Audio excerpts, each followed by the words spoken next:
Assalamualaikum warahmatullahi wabarakatuh. Ketemu lagi sahabat Ikhwanul dengan saya Ikhwanul Iksan. Pada malam hari ini kita mungkin agak suasana dan nuansanya agak berbeda. Karena pada malam hari ini saya kedatangan tamu 2 orang sahabat. Kita akan bicara lagi-lagi tentang budaya Minangkabau, khususnya terkait masalah silat. Jadi kalau kita tarik ke belakang, kalau yang namanya Minangkabau itu 2 keselarasan Kotopiliang dan keselarasan Bodi Caniago, kemudian ada 1 lareh nan panjang, kemudian Minangkabau itu juga dibagi dengan 3 luhak, ada luhak Agam, luhak 50 kota, dan luhak tanah datar, serta daerah rantau. Nah, kalau saya orang Padang, orang Pariaman, orang Painan disebut orang rantau. Sedangkan orang Darek yang 3 luhak tadi itulah Agam, 50 kota, dan tanah datar.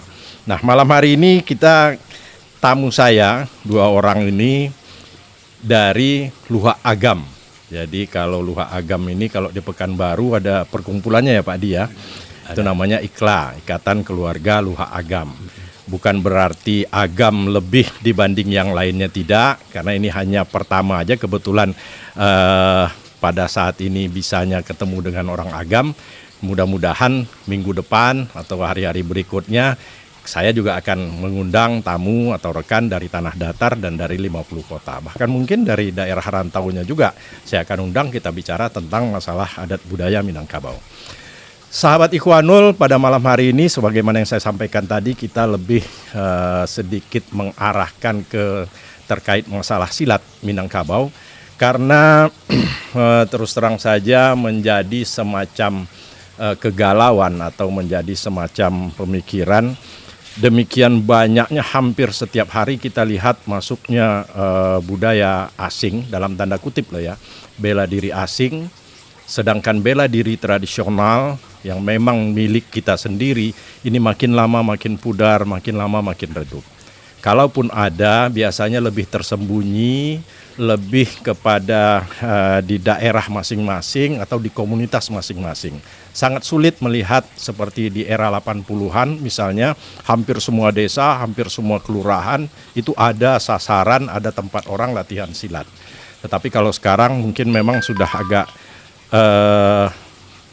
malah hampir jarang kita temui. Nah, ini yang ingin kita coba bicarakan dengan kawan-kawan ini. Kalau boleh saya perkenalkan, tadi di awal tadi sudah nanya nama siapa, tapi karena orang Minang, kata orang Minang, ketek banamo gadang bagala. Jadi sepakat malam ko awak mengecek jogalanyo saja yang awak imbauan.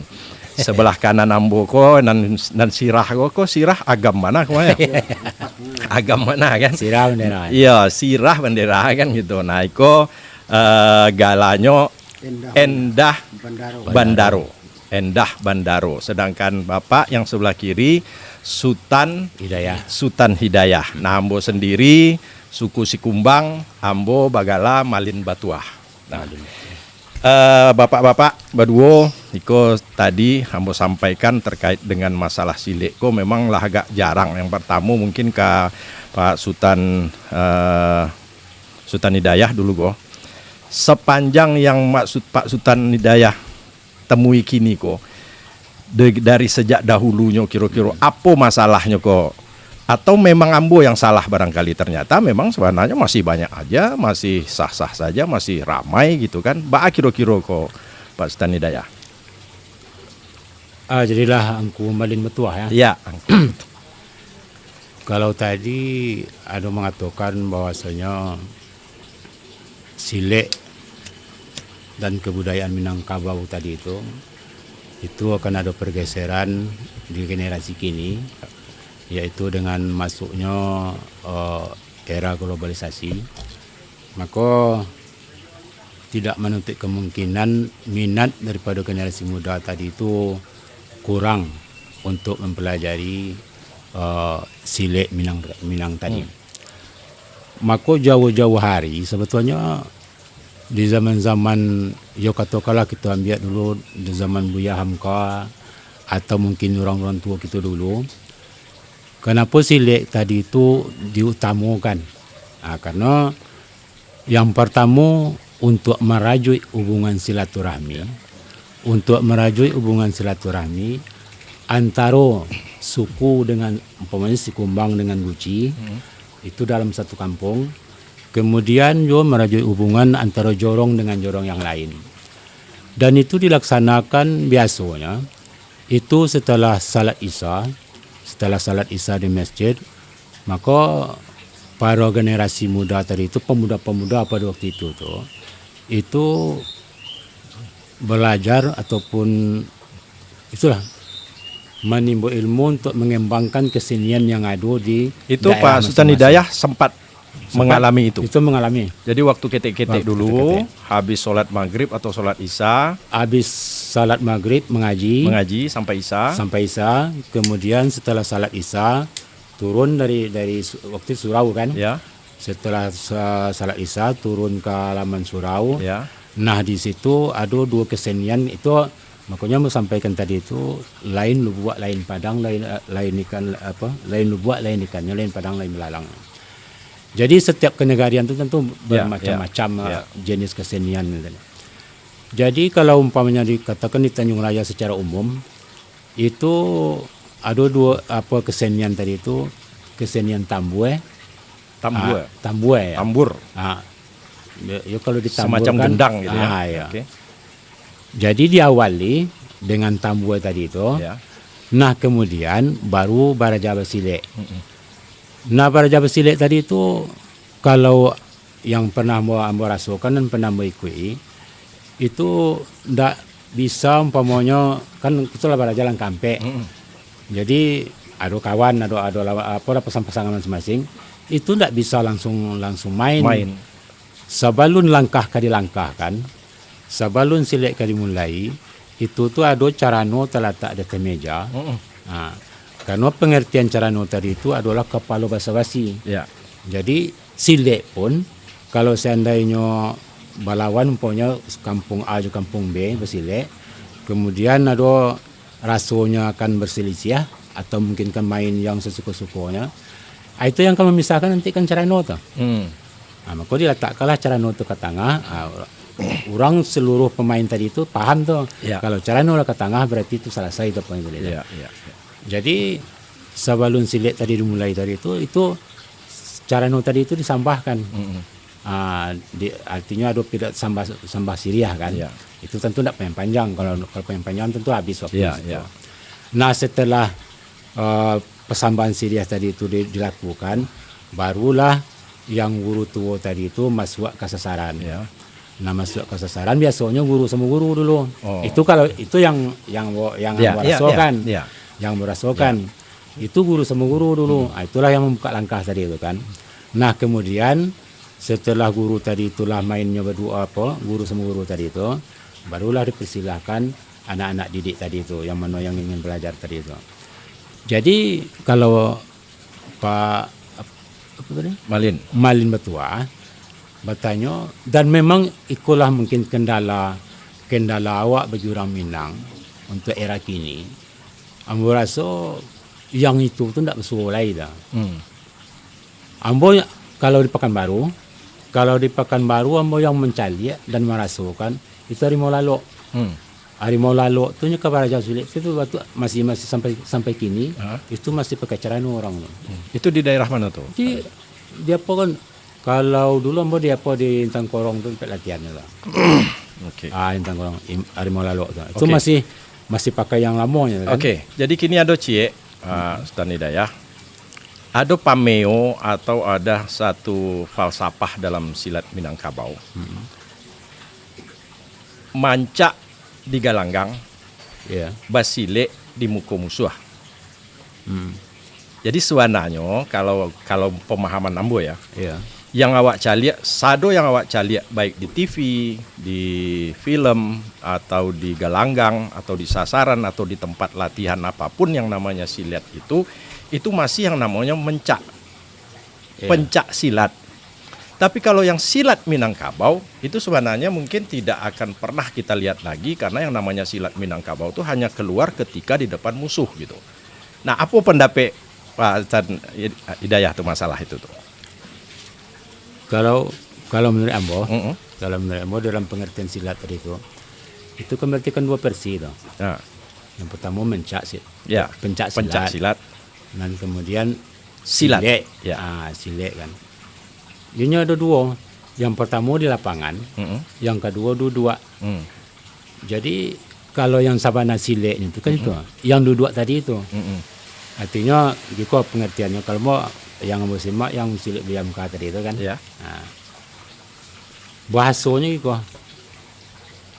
Iyo kanan di orang, Mm. lalu kanan di awak. Mm. Ya kan?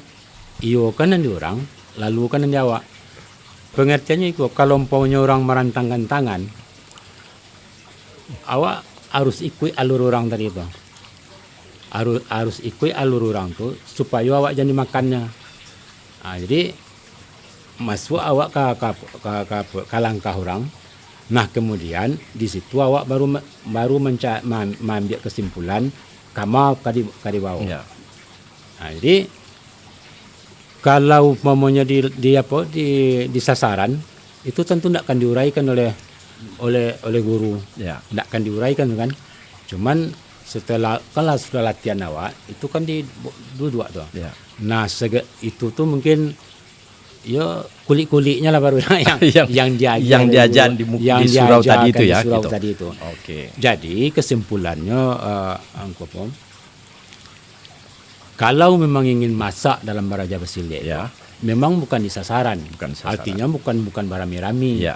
Tadi aku kan menyebutkan berduo, bertigo, Ya. kan itu kan. Ya. Nah, memang berdua bertigo itu kalau ingin matang, itu yang Itu bisa. yang sabana silek gitu ya. Sabana Itulah silek. yang sebetulnya silek Nah, kan gitu kan. iya. Jadi Giko, sahabat Ikhwanul, inilah sebenarnya barangkali yang menjadi kerisauan, menjadi kegundahan, menjadi pemikiran bagi saya.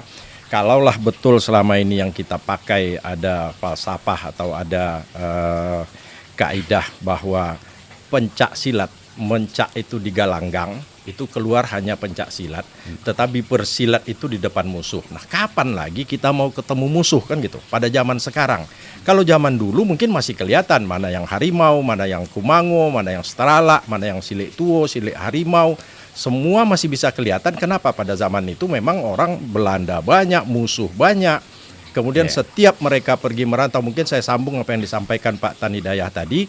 Begitu kecil-kecil dulu, habis antara maghrib dengan isya kita mengaji di surau. Kemudian sesudah isya belajar di galanggang, seperti sebagaimana yang disampaikan, lain lubuk, lain ikannya, lain padang, lain belalang, lain tempat, tentu lain pula pelaksanaannya. Mungkin kalau yang di daerah Tanjung Raya sekitarnya itu memang ada carano. Kalau kita lihat misalnya di sini di Riau juga ada Pangean. Itu di Pangean kalau saya sering melihat orang Pangean bersilat itu juga begitu.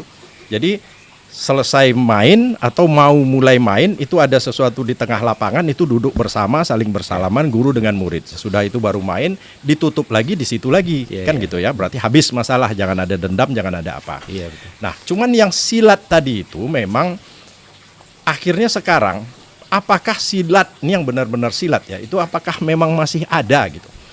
Karena kalau kita pelajari, kalau kita lebih mendalam lagi sebagaimana yang disampaikan tadi, memang yang namanya silat itu hanya diajarkan satu guru, mungkin hanya mengajarkan kepada 1-2 murid itu yang memang beliau senangi atau beliau mau mengajarkannya gitu. Nah, yang ini tentu makin lama makin hilang. Apalagi kalau orang sering bilang kalau guru punya 10 nan sabinje pasti ditinggal gitu. Kalau dia punya 10, biasanya 1 dia tinggalkan gitu. Nah, 1 tinggal sebinje makin lama tentu makin hilang. Jadi kan gitu pengertiannya ya. Mudah-mudahan sih tidak begitu. Nah, sekarang sementara mungkin kita pindah dulu ke Kakak Ambo Endah Bandaro. Nah, Endah, kita malam ini cerita santai saja, tapi kita tetap berharap ini serius. Mudah-mudahan bisa membangkitkan keinginan generasi muda, anak-anak kemanakan, bisa kembali mempelajari, bisa kembali menyelami lagi bahwa silat Minangkabau itu sebenarnya ada dan tidak kalah dengan ilmu bela diri lainnya. Kita coba, mana tahu bisa keluar, karena memang kadang-kadang setiap kita bertanya kepada orang Minang dengan usia-usia segini, pernah belajar silat nggak? Enggak. Pandai silat nggak? Enggak. pasti selalu jawabannya begitu tuh. Tapi kita berharap Kanda Endah Bandaro mungkin untuk malam ini bersedialah menceritakan sedikit banyak pengalaman. Kalau boleh, bukan yang di sasaran atau yang di Galanggang tadi, punya nggak pengalaman kira-kira Bang? Ini untuk anak cucu, untuk anak kemenakan. Kalau tidak diceritakan dia hilang gitu. Iya. Nah, saya berharap nih kira-kira gimana Pak Endah, pernah ndak dulu belajar yang betul-betul silat, mungkin dalam arti tanpa bungo, tanpa langkah, memang langsung tangkap, langsung patah, langsung banting. Nah, kira-kira gimana nih Pak Endah? Silakan Pak Endah. Terima kasih Pak Dinda Malin Batuah. Malin Ketua tentang pengalaman basilek itu. Barangkali udah diutarakan sama Sultan Hidayah, tapi ambo potong saja. Ambo pernah belajar bersilek ya waktu ketek itu. Ya, waktu kecil-kecil dulu ya. Ya, waktu itu. Memang setelah sembahyang maghrib, setelah sembahyang isya, kalau dulu orang ketek-ketek itu lalu di surau. Ya. Nah, gitu. Jadi Ini masih di daerah Tanjung Raya. masih daerah Tanjung Raya. Desanya Desanya Sigiran. Sigiran. Ambo Oke. pernah belajar bersilek. Ya sekitar umur kelas 3, kelas sampai SD. Nah, Setelah itu ambo bersilek itu dari guru silek ditanamkan ke ambo. Guru silek ko yang pertama ditanamkannya ke ambo indah untuk bercakap. ya pasti itu. Nah, indah untuk bercakap, tapi bisa untuk membela diri. Ya. Dan ambo sempat disayangi oleh guru silek tu. Mohon maaf, almarhum guru silek ambo tu, ini paling sayang mencari langkah ambo, walaupun ambo alun pandai. Ya, ya, ya. Walaupun ambo tidak pandai, tapi Oke. ini paling sayang mencari ambo Melangkah. melangkah, rancak langkah ambo segala macam. Dan ini bapasan jo ambo, boleh ambo sabut namanya Sidik Sultan Janai. Sidik Sultan Janai. Nah, tapi kalau panggilannya di kampung tu Sadia. Tanjanik Sedik, Tanjanik Sadia, Tanjanik Sadia. Sadia. Ah, itu paling sayang jo ambo, tapi sayangnya bantu itulah nyuk ambo kabaraja basilek genyo terhenti gara-gara anak murid kesayangannya meninggal. Wah, dulu berarti ada lagi yang lebih disayang lagi nih. Ada lagi beli sayang, kebetulan kakak kontan ambo. Ah, Nasri namanya. Ah. Jadi ceritanya bentuk mungkin Tani Daya tahu tuh. Jadi disitulah Dino tuh betul-betul patah hati, tapi ambolah sempat Belajar. langkah hampir lah dapet. Jadi baso Tanjung Rayanya kalau orang kampung waang tidak bisa menjadikan jadi murid. Tujuan aden alus sampai ke murid kesayangan. oh gitu. Itulah. Jadi sementara aneng kamagia waang pelajaran basilek, ada istilah di kampung itu silek pencari lamang. Ah, Nah, silek pencari lamang itu langkah hampe, ada sedikit apa, ada sedikit bungo. Nah, itulah yang kang ngajarkan pokoknya. Kalau pai bagurau di kampung awak tu, orang kebarale yang bagurau itu ditampik pengantin laki-laki. ya. Dan yang diutarakan Tani Daya itu tetap samo sadonya, tetap bacarano, tetap kok ada pidato silek segala macam. Ya. Dan ambo baraja silek itu yuk sampai yang dikatakan oleh guru silek ambo tuh. Tapi ambo tidak pandai bersilek, tapi tahu bersilek. Ya. Itulah kuncinya ambo. Kini Giko, Pak Endah. Kalau yang sepanjang Ambo tahu, begitu kalau awak di sasaran, itu mungkin waktu itu memang tidak terlampau banyak syarat. Ya, jadi kita belajar di Galanggang atau belajar di sasaran silat, baik di kampung dimanapun, begitu selesai sholat langsung turun, habis sholat isya, yang kecil-kecil anak-anak belajar silat. Langsung ya belajar kan gitu ya dengan tata cara yang seadanya. Tapi yang saya maksudkan tadi Pak Endah, yang kalau pernah ndak misalnya yang silat itu kalau di kami di Pauh, di Kuranji, di Padang itu kalau memang kita akan belajar silat benar itu biasanya dengan persyaratan kita ada kain putih, ada pisau atau ada jarum, ada kemenyan atau diganti dengan rokok, ada ayam. Nah, ketika kita memang akan baru belajar bersilat dengan guru tadi, biasanya disitulah ayam dipotong, kemudian dibelah oleh si guru dan dilihat kalangnya tuh Pak. Kalang atau tembolok ayam itu dipotong, dibelah. Biasanya si guru melihat, disitulah dia lihat bahwa mana murid yang betul-betul akan sampai jadi, atau murid yang sekedar pingin tahu, atau murid yang tidak pakai istilahnya mungkin kan gitu kan, sehingga si guru pun setahu yang saya tahu itu selalu mengajarkan kalau ini muridnya ini yang diajarkan, ini muridnya ini yang diajarkan gitu, sesuai dengan kemampuan, sesuai dengan keinginan, pakai indahnya darah si murid tadi. Tunggu, saya potong. Mengenai potong ayam segala macam tadi itu, kalau di tempat saya itu sebelum kita ada pelajaran kita mendirikan sasaran, atau lapangan dan mendarahi lapangan dengan memang tetap potong ayam segala macam.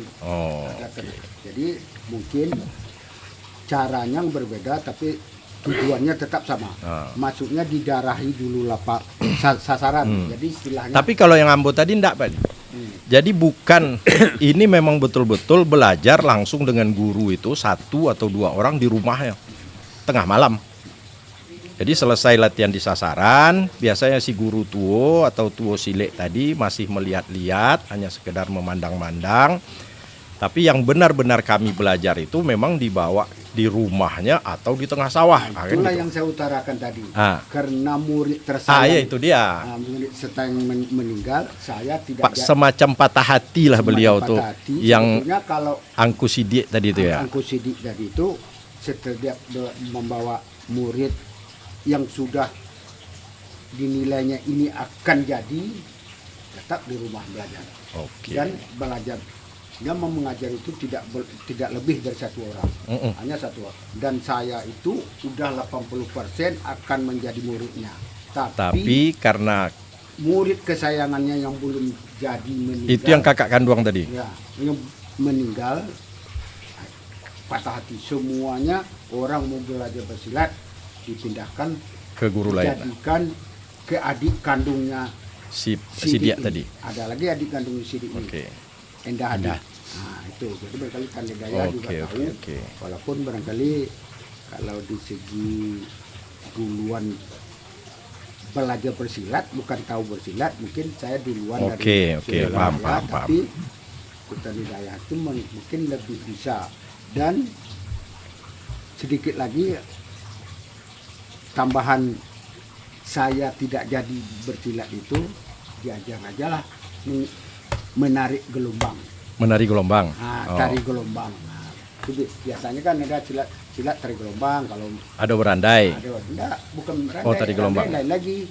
Umpamanya pesta perkawinan yang membawa silat di berandai itu, gelombang itu, kalau pengantin laki-laki akan naik ke rumah pengantin itu kalau di Betawi mungkin yang buka palang pintu itu kali itu ya. Itu apa. Jadi Oke.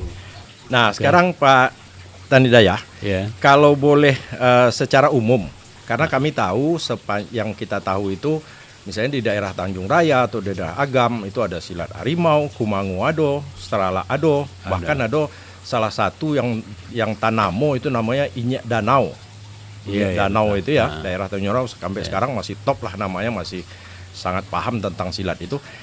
Tapi kalau yang spesifik di daerah Sigiran atau daerah Tanjung Raya, kalau kita boleh perkecil skopnya, itu silatnya silat apa tuh Pak? Ya mungkin yang lebih kecil skopnya tadi itulah. Atau yang lebih lah itu. Itu kan kalau yang apa tuh silat tuo itu lah. Silat tuo ya. Silat tuo ya. Silat harimau ada juga. Iya. Nah kalau silat tuo ini kan banyak. Maksud banyak itu begini.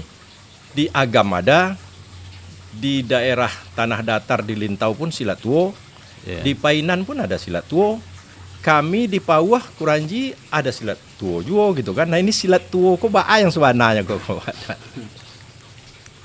Kalau kita cari ini kan di YouTube cari kan.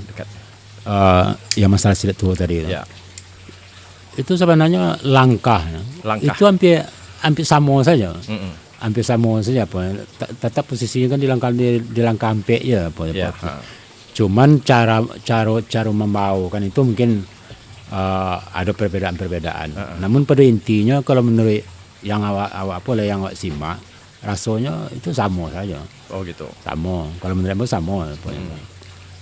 Nah, cuman cara pembukaan langkah itu mungkin ada beda-beda lah kan. Oh berarti di langkah kali ya. Di langkah. Kalau Pak Endah Pak Ato, lihat silat tua kok. Saya jadi ragu kok silat tua banyak kali ya gitu. Karena hampir di semua daerah punya silat tua, hampir di silat tua, hampir di semua daerah juga punya kumango. Staralak itu atau sterlak atau tarlak itu hampir di semua daerah juga ada. Nah, khusus mengenai silat tua ini silat tua kok gimana, Pak? Kalau dari Ambon silat tua itu jangan konotasinya ke umur ya. Ya. Bukan silat tua. Kalau tua gitu bukan gitu pengertian. Silat tua itu silat yang betul-betul apa tuh ya? Yang betul-betul yang ingin dicontoh orang itu permintaan. Pokoknya silat tua itu gitulah. Dan cara masuk silat tua tuh walaupun awak silat tua, awak kan masuk tuh tadi cara nolado, tapi sebelum awak masuk ke foto masih ada yang tua dari awak. Mangkonya awak baduo ke silat.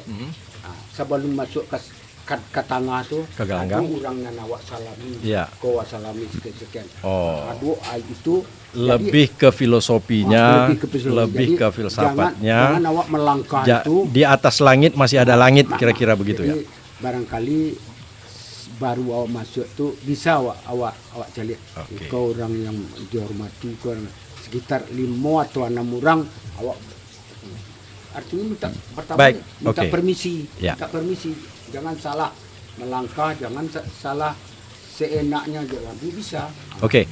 Baik, jadi sahabat Ikhwanul, memang bicara tentang silat ini tidak akan ada habis-habisnya. Betul, atau mungkin tidak akan ada kesimpulan yang bisa disimpulkan, sangat sulit memang, karena memang kita masing-masing punya pendapat. Contoh saja tentang silat tua tadi, langkahnya. Kalau Pak Endah menyatakan filosofinya, secara filosofi lebih ada di atas langit, ada langit lagi. Maka biasa selalu setiap mulai kita bersalaman kepada yang tua-tua, kita minta restu, minta berkah, jangan diganggu atau jangan apa, kira-kira begitu. Nah tapi yang pernah juga, ini saya lagi nih, kalau saya yang pernah kita lihat, ada satu silat tuo juo gitu ya. Itu Ambon di daerah Lintau, di daerah Tapiselo. Ini juga 3 pendapat yang berbeda ini bagi kawan-kawan sahabat Ikhwanul sah-sah saja. Mungkin kami keliru, mungkin kami salah, silahkan saja.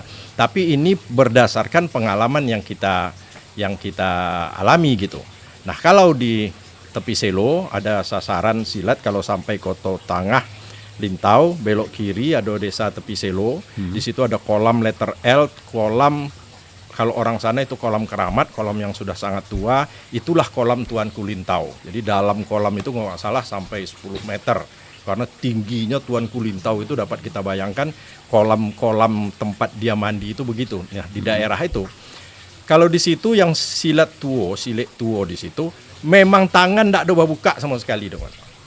Jadi nggak ada buka berhenti kok patah, katanya langsung gitu. Jadi di situ memang ini juga mohon maaf bukan artianu, tapi kami bertiga ini benar-benar ingin pengalaman pribadi menyampaikan.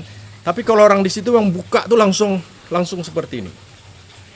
Kalau jauh mungkin dia masih buka, tapi begitu dekat langsung tangan langsung. Kenapa? Pernah kita buka karena mungkin dengan aliran silat yang lain ya. Ketika pertama dekat kita langsung bawain, langsung sih gue patah katanya. Ini apa yang patah? Rupanya ini langsung patah tadi. Jadi mana tap itu langsung patah gitu.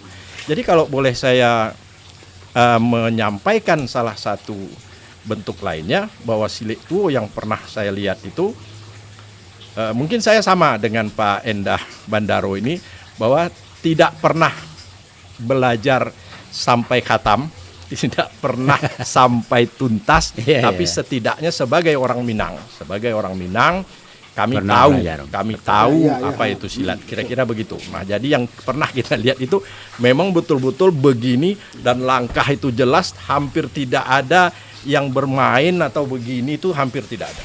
Jadi betul-betul tidak ada langkah, tidak ada, memang tap-tup gitu. Nah, itu yang saya pernah lihat di Tapiselo itu. Nah, sekarang sahabat Ikhwanul, kalau saya pingin sedikit lagi barangkali, agam itu merah, sirah, kemudian harimau. Harimau campur.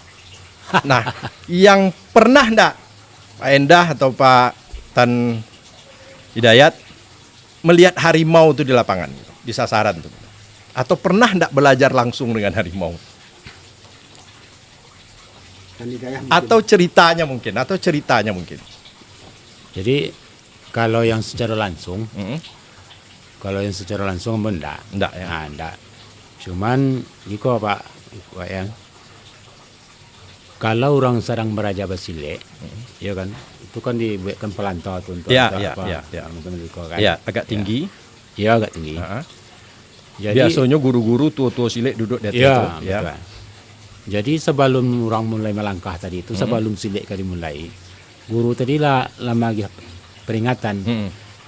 Di saat orang sedang melangkah, di saat sedang orang bersilik, pantangannya jangan melompetkan puntung rokok ke tengah. Ya, pasti. Sudah tuh jangan melinteh di saat orang bersilik. Pokoknya Jangan berjalan dulu di tengah. Di tengah kan.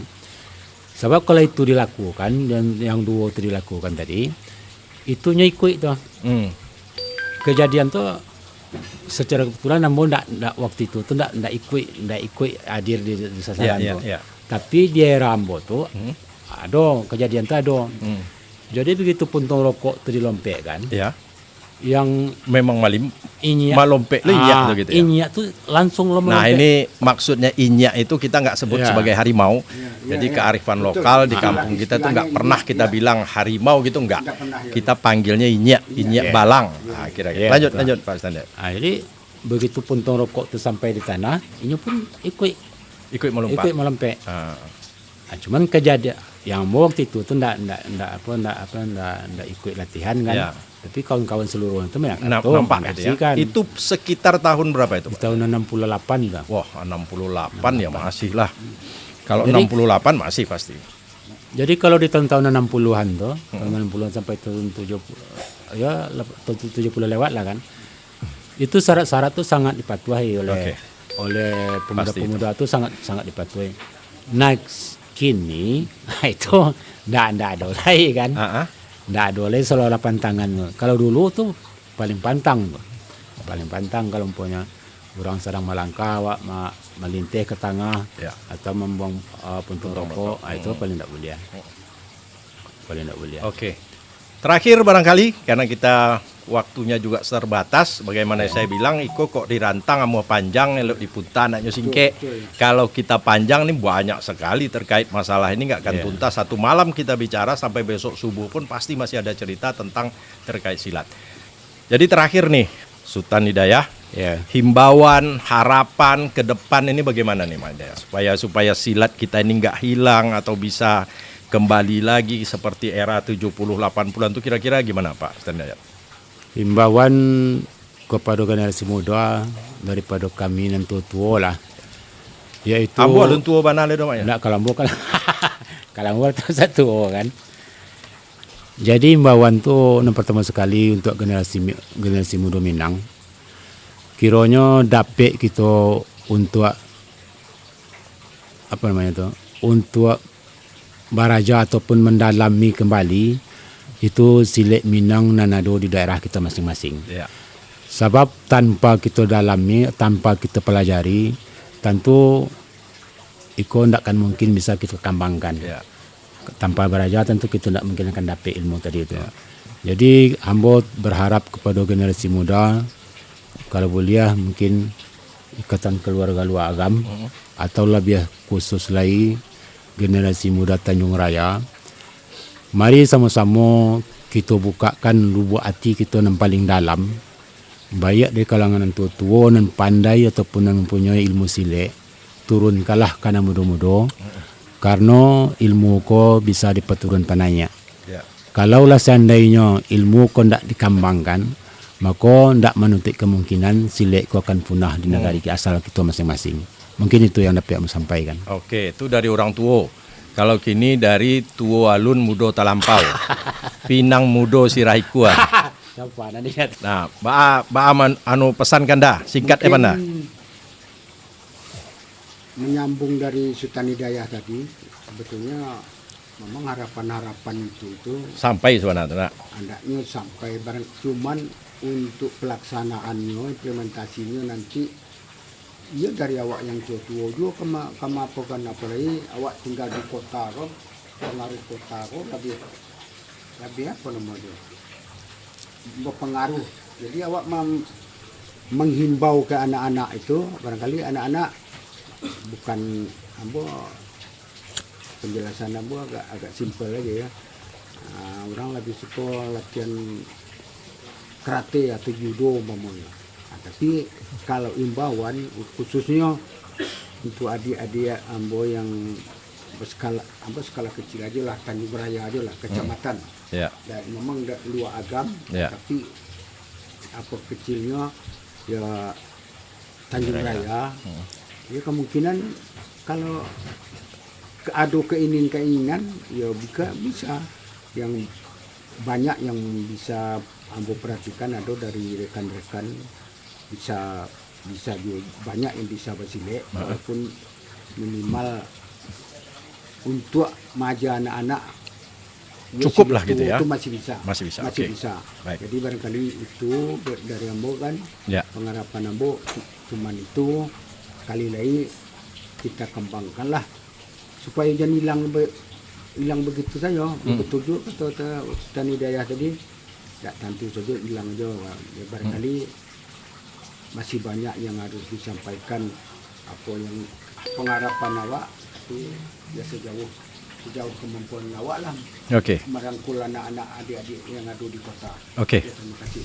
Baik, sahabat Ikhwanul, saya tidak ingin menyimpulkan, tetapi barangkali mencari benang merahnya bahwa kami bertiga ini hidup di rantau, kami tidak di kampung, tapi kata pepatah, baralah bana tabang nyobangau, panik malayo kainggok juo, baralah bana jauh marantau, adat budaya kita tetap kembangkan juo. Jadi apa-apa yang kami sampaikan, kalau seandainya tidak berkenan, barangkali salah menurut tua-tua silek yang ada di kampung, kami mohon maaf. Kemudian tetapi sekali lagi bahwa keinginan kami bersama adalah murni betul-betul bagaimana membangkitkan kembali keinginan kita. Tadi disebut misalnya ada karate, ada judo, ada kempo. Saya salah satu juga pernah belajar itu, tetapi bukan berarti itu jelek, itu tidak baik, enggak. Semuanya baik selagi azasnya adalah untuk bela diri, untuk kesehatan, untuk olahraga, untuk jasmani, dan tidak untuk dipertontonkan, dipersombongkan, bukan untuk sombong, bukan mencari musuh, tidak. Intinya seperti itu. Tapi sebaik-baik yang di luar sana tentu yang punya kita juga harus tetap kita pelajari. Tinggi puncaknya si Gunung Talang, harinan sadang tengah hari. Banyak nan santiang di tanah Minang, mbak aku nan dari rantau pulau nan bacari. Itu kata orang-orang tua-tua kan gitu kan. Baik, demikian saja sahabat Ikhwanul, billahi taufik wal hidayah. Wassalamualaikum warahmatullahi wabarakatuh. Waalaikumsalam warahmatullahi wabarakatuh.